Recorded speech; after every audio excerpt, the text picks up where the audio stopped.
পাকের হাবিব বললেন, অযোগ্য লোকগুলি যোগ্য চেয়ারে বসবে, যোগ্য চেয়ারে বসে অযোগ্য কথাগুলি তখন বারবার বলতে থাকবে। তার একটা নমুনা হলো খেজুর বাদ দিয়া বড়ই দিয়া ইফতার করবেন। এটা কি যোগ্য লোকের কথা নাকি? সৌদি আরব থেকে খেজুর তোমরা খাবা, খেজুর দিয়ে ইফতার করা সুন্নত, সেই সুন্নতকে কলঙ্কিত করে মুখে যা আসে তাই 10 টাকার বড়ই যেগুলি রাস্তাঘাটে পড়ে থাকে সেই বড়ই দিয়ে ইফতার করবেন, এটা কি যোগ্য লোকের কথা? বোঝা যায়, কারণ আমার রাসূল সব কিছু বলে দিয়েছেন। 100 বছর পরে যা ঘটবে, 1000 বছর পরে যা ঘটবে, সেগুলি তিনি আগেই বলে দিয়েছেন, সেগুলির মিল থাকবে। কথা কোন ঠিক কিনা? নাম্বার 9 হলো ভয়ে সম্মান প্রদর্শন করা। ভয়ে অন্তর থেকে সালাম দিবে না, ভয়তে দিবে। কারণ লোকটা সন্ত্রাস, চেয়ারে বসেছে, লোকটার হাতে ক্ষমতা আছে, লোকটা এমপি হয়েছে, লোকটা সমাজের একটা লিডার হয়েছে, লোকটা চেয়ারম্যান হয়েছে, লোকটার টাকা পয়সা বেশি। ভয়তে মানুষ তাকে সালাম দেয়। সামনে আসলে আসসালামু আলাইকুম এটা ভয়তে দেয়, পিছনে গেলে কয় জানোয়ারটা মরে না, কার সহ্য হয় না। কথা কোন ঠিক কি না? সালাম অন্তর থেকে আসে না, ভয়ের চোটে আসে। ভয়ের চোটে যখনই সালাম এই ব্যাপক আকার ধারণ করবে, ভয়েতে মানুষ যখন সালাম দিবে তখনই বুঝবে পৃথিবীর আয়ু বেশি দিন নাই, কিয়ামত সামনে। নাম্বার 10 হলো নাচ গান যখন ব্যাপক আকার ধারণ করবে, নাচ গান যখন তোমাদের হাতে হাতে ছড়িয়ে পড়বে। বর্তমানে নাচ গান হাতে হাতে ছড়িয়ে পড়ছে কিনা? আগে সমাজে এক ঘরে টিভি থাকতো, ইন্টারনেট দিয়ে টিভি দেখতো, ব্যাটারি দিয়ে দেখতো, সপ্তাহে একদিন ভিসিআর দেখতো, বাজার থেকে ওই আপনার সিডি ভাড়া করে এনে ছবি দেখতো।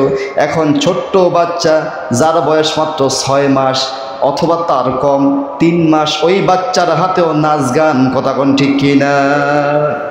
ব্যাপক আকার যখন ধারণ করবে তখন বুঝবে কিয়ামত সামনে। এরপরে ব্যভিচার প্রসার লাভ করবে। জেনা ব্যভিচার যখন ব্যাপক আকার ধারণ করবে তখন তোমরা বুঝবে যে কিয়ামত অতি সন্নিকটে। রাস্তাঘাটে, পার্কে, হোটেলে 100 টাকায় 50 টাকায় বিনা পয়সায় একজন আরেকজনের ঘরে যাচ্ছে, রাতের বেলায় যাচ্ছে, স্বামী বাদ দিয়ে আরেকজনের সাথে পরকীয়া করে তাকে ডেকে নিয়ে ঘরের মধ্যে ইত্যাদি ব্যভিচার করছে। এটি বর্তমানে দিন দিন বাড়তেছে না কমতেছে? আছেন কোথায়? প্রিয় ভাইরা, নাম্বার 12 হলো পরবর্তী লোকগুলি পূর্ববর্তী লোকদেরকে নিন্দা করবে। তারা বুঝতো কি? বাপ দাদা 14 গোষ্ঠী গাদা ছিল, বাপ দাদা 14 গোষ্ঠী বোকা ছিল, তারা কিছুই বুঝতো না, তারা গাদা বোকা। যত পণ্ডিত শুধু তুমি যদি পণ্ডিত হও, বাপ দাদা 14 গোষ্ঠী ছাড়া কি তুমি দুনিয়াতে আসছো নাকি? না না, তারা বোকা ছিল না, তারা আসলে সঠিক পথে চলছিল, তারা আসলেই তোমার চাইতে চালাক ছিল। পরবর্তী লোকগুলি তাদের আগের পূর্বপুরুষদেরকে গালি দিব, বাবা ভুল করে গেছে, দাদা ভুল করছে, দাদি ভুল করছে, চাচা ভুল করছে। তারা যদি ভুল না করতো আজকে আমার এই পরিণতি হতো না। এরকম গালি দেয় কি দেয় না? তারা সঠিকটাই করছে। তুমি এখন নিজে সিটারের পাল্টায় পড়েছো। তুমি এখন যেই সমাজে চলাচল করছো, যেই সমাজে আছো, এই সমাজটা পুরা ভাইরাসে ভরে গেছে। এই জন্য তাদের আগের সঠিক কাজগুলি তোমার কাছে ব্যাঠিক মনে হচ্ছে। কথা কোন ঠিক কিনা? নাম্বার 13 হলো প্রকাশ্যে মদ পান বেড়ে যাবে। এই যে গত কিছুদিন আগে, হয়তোবা বছরখানিক হবে, 100 ঘর যদি অথবা 100 লোক যদি কিংবা 100 দোকানদার যদি বলে আমরা এখানে একটা মদের বার চাই, সঙ্গে সঙ্গে লাইসেন্স দেওয়া হবে। জানি না সেটি পরবর্তীতে কতটুকু কার্যকর হয়েছে।